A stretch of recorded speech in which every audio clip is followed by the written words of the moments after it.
السلام علیکم ورحمۃ اللہ وبرکاتہ۔ محترم ناظرین، اللہ کرے آپ خیریت سے ہوں۔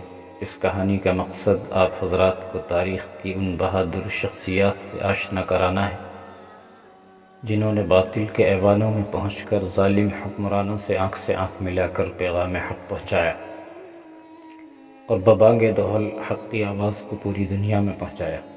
اپنے اسلاف کی تاریخ سے آگہی زندہ قوموں کی پہچان ہے۔ تو سنیے فاتح مصر عمرو بن العاص کی کہانی قسط۔ چونکہ یہ باب اس داستان کا تعارفی باب ہے، اس لیے ضروری معلوم ہوتا ہے کہ عمرو بن عاص کی شخصیت اور جنگی فہم و فراست کی ایک دو جھلکیاں دیکھ لی جائیں۔ یہ تو بیان ہو چکا ہے کہ عمرو بن عاص نے اسلام کس طرح قبول کیا اور رسول اکرم صلی اللہ علیہ وسلم نے ان پر کس طرح اعتماد کیا اور انہیں جنگی امور میں اعلیٰ رتبہ دیا تھا۔ ہم آپ کو اس داستان کے اس دور میں تھوڑی سی دیر کے لیے لے جاتے ہیں جب ابو عبیدہ، خالد بن ولید، شرجیل بن حسنہ اور عمرو بن العاص رضی اللہ عنہم اجمعین نے شام سے رومیوں کے پاؤں اکھاڑ دیے تھے اور رومی اسپائی کی کیفیت میں داخل ہو چکے تھے۔ ہم کسی معرکے کو تفصیل سے بیان نہیں کریں گے ورنہ اصل داستان دھری رہ جائے گی۔ رومیوں کا مشہور جرنیل تو ہرقل تھا، لیکن ان کا ایک انتہائی چالاک، عیار اور مکار جرنیل اطربون تھا۔ اس کی عسکری فہم و فراست اور میدان جنگ میں نظروں کی گہرائی کا تو کوئی جواب ہی نہیں تھا۔ وہ ہرقل کا ہم پلہ اور ہم رتبہ تھا، لیکن اس کے مقابلے میں طفل مکتب لگتا تھا۔ تاریخ حیرت کا اظہار کرتی ہے کہ مسلمان سپہ سالاروں نے اطربون کو کس طرح شکست دے دی تھی۔ رسول اکرم صلی اللہ علیہ وسلم وفات پا چکے تھے، خلیفہ اول ابو بکر صدیق بھی اللہ کو پیارے ہو چکے تھے، اور اب خلیفۃ المسلمین حضرت عمر بن خطاب رضی اللہ عنہ تھے۔ عمر عمرو بن عاص کے جوہر دیکھ چکے تھے اور ان کی خوبیوں سے بھی اچھی طرح آگاہ تھے۔ عمر فرمایا کرتے تھے کہ خالد بن ولید خطرے مول لے لیا کرتے ہیں اور شجاعت میں دوسروں کو حیران کر دیتے ہیں، لیکن عمرو بن عاص سوچ سمجھ کر قدم اٹھاتے ہیں اور آگ میں بھی کود جاتے ہیں۔ جنگی مبصروں نے لکھا ہے کہ عمرو بن عاص دشمن کو دھوکہ دینے کی پالیسی پر عمل کیا کرتے تھے اور ان میں شجاعت، بہادری کوٹ کوٹ کر بھری ہوئی تھی۔ دوبدو معرکوں میں دشمن تو ان کے سامنے کبھی ٹھہر ہی نہیں سکتا تھا اور انہوں نے ایسی مثالیں پیش کر کے دکھائی تھی۔ رومی فوجیں شام سے پسپا ہوئیں اور فلسطین میں مختلف مقامات پر پھیلا دی گئیں۔ یہ رومیوں کی ایک چال تھی جو انہوں نے مسلمانوں کی قلیل تعداد دیکھ کر چلی تھی۔ ان کا مقصد یہ تھا کہ مسلمانوں کا لشکر کسی ایک مقام پر حملہ کرے گا تو یہ تمام بکھری ہوئی فوج اس طرح اکٹھی کر لی جائے گی کہ مسلمانوں کے اس تھوڑے سے لشکر کو ہر طرف سے گھیر لیا جائے۔ عمرو بن عاص کے ذمے بیت المقدس کی فتح لگا دی گئی۔ ان کے مقابل رومیوں کا انتہائی چالاک جرنیل اطربون تھا۔ وہ اس وقت اپنی فوج اجنادین کے مقام پر لے جا رہا تھا۔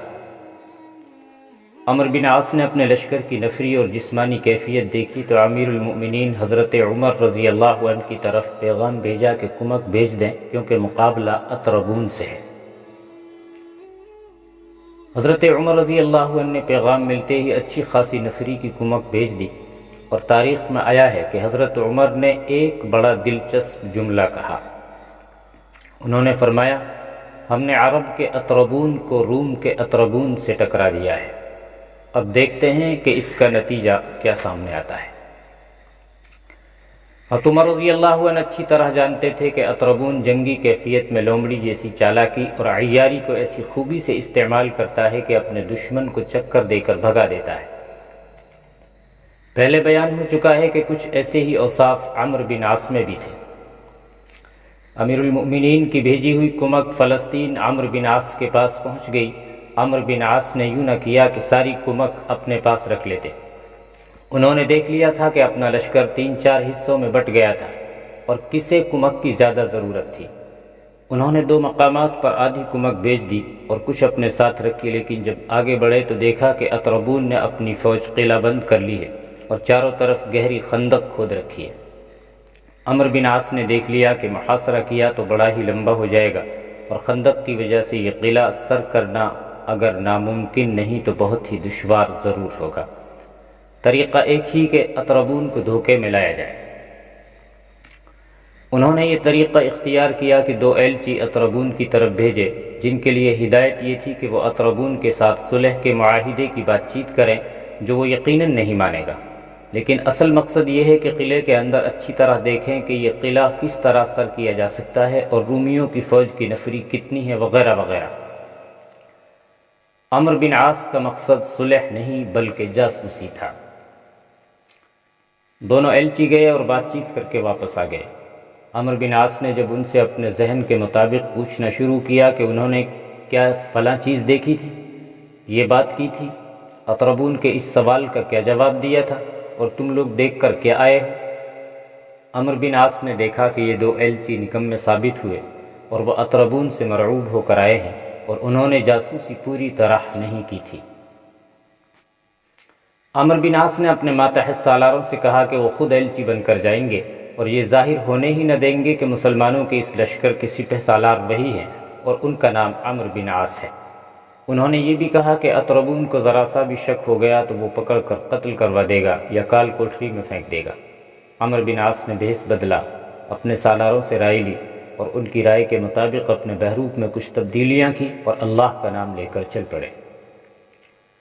قلعے کے دروازے پر جا کر انہوں نے بتایا کہ مسلمانوں کے سپہ سالار نے انہیں ایلچی کے طور پر بھیجا ہے اور اطربون سے بات چیت کرنی ہے۔ اطربون کو اطلاع ملی تو اس نے انہیں فوراً بلا لیا۔ عمرو بن عاص اطربون کے سامنے جا کھڑے ہوئے اور ایسی اداکاری کی جیسے وہ صرف ایلچی ہیں اور اپنے لشکر میں ان کا کوئی ایسا اونچا رتبہ اور عہدہ نہیں۔ اطربون نے انہیں اتنی ہی تعظیم دی جتنی ایک ایلچی کو دی جایا کرتی ہے۔ صلح کے مذاکرات شروع ہوئے۔ عمرو بن عاص نے یہ تو سن رکھا تھا کہ اطربون بہت ہی چالاک آدمی ہے، لیکن انہیں یہ اندازہ نہ تھا کہ وہ کس حد تک چالاک ہے اور اس کی نظریں کتنی گہرائی تک پہنچ جایا کرتی ہیں۔ عمرو بن عاص آخر سپہ سالار تھے اور اپنے قبیلے میں بھی انہیں برتری حاصل تھی، اور یہ برتری ان کی شخصیت کا بنیادی جز تھا۔ انسان شعوری طور پر تو بہت کچھ کر سکتا ہے، لیکن لاشعور پر پردہ ڈالنا ممکن نہیں ہوتا۔ شاید باتیں کرتے کرتے عمرو بن عاص کے منہ سے کچھ ایسی بات نکل گئی یا انہوں نے لب و لہجے میں کوئی ایسا تاثر پیدا کر دیا کہ اطربون چونکا۔ میری نظروں نے مجھے کبھی دھوکہ نہیں دیا، اطربون نے مسکراتے ہوئے کہا۔ میرا خیال ہے کہ میں کسی ایلچی سے نہیں بلکہ عرب کے سپہ سالار کے ساتھ بات کر رہا ہوں۔ کیا تم عمرو بن عاص نہیں ہو؟ نہیں، عمرو بن عاص نے جواب دیا۔ اگر میں عمرو بن عاص ہوتا تو اپنے اوپر جھوٹا پردہ ڈالنے کی کوئی ضرورت نہیں تھی۔ ہمارے سپہ سالار عمرو بن عاص اتنے نڈر اور بے خوف انسان ہیں کہ انہوں نے کبھی جھوٹ بولا ہی نہیں۔ تاریخ میں لکھا ہے کہ اطربون ہنس پڑا جیسے وہ عمرو بن عاص کی بات مان گیا ہو اور انہیں ایلچی ہی سمجھ رہا ہو۔ جنگ کے بعد جنگی قیدیوں سے پتہ چلا کہ اطربون نے عمرو بن عاص کو صحیح پہچانا تھا اور انہیں دھوکہ یہ دیا تھا کہ اسے غلطی لگی ہے اور واقعی ایلچی ہے۔ عمرو بن عاص اس کے جواب سے مطمئن نہ ہوئے اور سوچنے لگے کہ یہاں سے کس طرح نکلا جائے۔ انہیں شک اس طرح ہوا کہ مذاکرات کے دوران اطربون کسی بہانے باہر نکلا اور جلدی واپس آ گیا اور مذاکرات شروع کر دیے۔ اس کی اس حرکت سے عمرو بن عاص کو پکا شک ہو گیا کہ ان کی خیر نہیں۔ بعد میں جو اصل بات کھلی وہ یہ تھی کہ اطربون نے باہر جا کر اپنے ایک محافظ سے کہا تھا کہ وہ فلاں جگہ جا کر انتظار کرے اور یہ عربی جو اندر بیٹھا ہے واپس جا رہا ہو تو پیچھے سے اس کی گردن پر ایسا وار کرے کہ سر تن سے جدا ہو جائے۔ وہ محافظ اس جگہ چلا گیا تھا جو اس کام کے لیے موزوں تھی۔ عمرو بن عاص نے ایک طریقہ سوچ لیا۔ انہوں نے مذاکرات کا رنگ ہی بدل ڈالا اور یوں ظاہر کرنے لگے جیسے وہ رومیوں کی طاقت سے ڈرتے ہوں اور ان کی شرط مان لیں گے۔ اس رویے کا اطربون پر خاطر خواہ اثر ہوا۔ اب میں آپ کو اپنی اصل حیثیت بتاتا ہوں، عمرو بن عاص نے کہا۔ میں سپہ سالار عمرو بن عاص کا بھیجا ہوا ایلچی نہیں، بلکہ ہم اپنے امیر المؤمنین حضرت عمر بن خطاب کے بھیجے ہوئے 10 مشیر ہیں، اور ہمیں آپ کے ساتھ صلح کی بات چیت کے لیے بھیجا گیا ہے، اور ہمارے لیے حکم یہ ہے کہ قابل قبول شرائط مان لیں، ہم مدینے سے سیدھے آپ تک پہنچیں۔ عمرو بن عاص کا ان مذاکرات کے ساتھ کوئی تعلق نہیں، میں نے آپ کی شرائط سن لی ہیں۔ میرے باقی نوساتھی قلعے سے کچھ دور میرے انتظار میں بیٹھے ہیں، اگر آپ چاہیں تو میں ان سب کو یہاں لے آؤں گا، اور آپ چاہیں تو میں جا کر انہیں بتاؤں گا کہ یہ بات ہوئی ہے، اور پھر ہم یہی فیصلہ کر کے آپ کو بتا دیں گے۔ مجھے یہی توقع ہے کہ میرے ساتھی آپ کی شرائط مان لیں گے۔ یہ تو اور زیادہ اچھا ہے، اطربون نے کہا، بہتر ہے تم انہیں یہیں لے آؤ۔ اطربون پھر کسی کام کے بہانے باہر نکلا اور ایک محافظ کو یہ حکم دیا کہ فلاں محافظ فلاں جگہ کھڑا ہوگا، اسے کہہ دو کہ تمہیں جو پہلے کام بتایا تھا وہ اب نہیں کرنا اور واپس آ جاؤ۔ عمرو بن عاص وہاں سے اٹھے اور بخیر و خوبی قلعے سے نکل آئے، پھر پیچھے مڑ کر نہیں دیکھا۔ اطربون شام تک انتظار کرتا رہا۔ یہ عربی سپہ سالار مجھے دھوکہ دے کر زندہ نکل گیا ہے، اطربون نے کہا۔ میں نے اس سے بڑھ کر عیار آدمی کبھی نہیں دیکھا۔ اس کے بعد میدان میں بڑی ہی خونریز لڑائی ہوئی، جس میں دونوں طرف کا بے پناہ جانی نقصان ہوا، اور اطربون اپنی بچی کھچی فوج کو لے کر بیت المقدس چلا گیا اور وہاں فوج کو قلعہ بند کر لیا۔ عمرو بن عاص اور ایک دو اور سالاروں نے بیت المقدس کو محاصرے میں لے لیا۔ ایک روز عمرو بن عاص کو اطلاع دی گئی کہ اطربون کا ایلچی کوئی پیغام لایا ہے۔ انہوں نے ایلچی کو فوراً بلا لیا اور پیغام لے کر پڑھا۔ اطربون نے لکھا، تم میرے دوست ہو اور تمہاری قوم نے تمہیں وہی رتبہ دیا ہے جو میری قوم نے مجھے دے رکھا ہے۔ میں تمہیں کسی دھوکے میں نہیں رکھنا چاہتا۔ تم نے اگر اجنادین ہم سے لے لیا ہے تو اس خوش فہمی میں مبتلا نہ رہنا کہ تم فلسطین کا کوئی حصہ فتح کر لو گے۔ تم فلسطین میں اب کوئی اور کامیابی حاصل نہیں کر سکتے۔ تمہارے لیے بہتر یہ ہے کہ یہیں سے واپس چلے جاؤ اور اپنے آپ کو تباہی سے بچا لو۔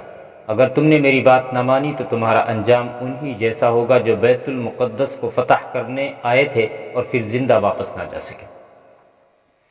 عمرو بن عاص نے اطربون کے ایلچی کے ہاتھ اس کے پیغام کا جواب بھیج دیا۔ انہوں نے جواب میں لکھا، میں فلسطین کا فاتح ہوں۔ میں تمہیں دوستانہ مشورہ دیتا ہوں کہ اپنے مشیروں کے ساتھ تبادلہ خیالات کرو، ہو سکتا ہے وہ تمہیں تباہی سے بچانے کے لیے کوئی دانش مندانہ مشورہ دے سکیں۔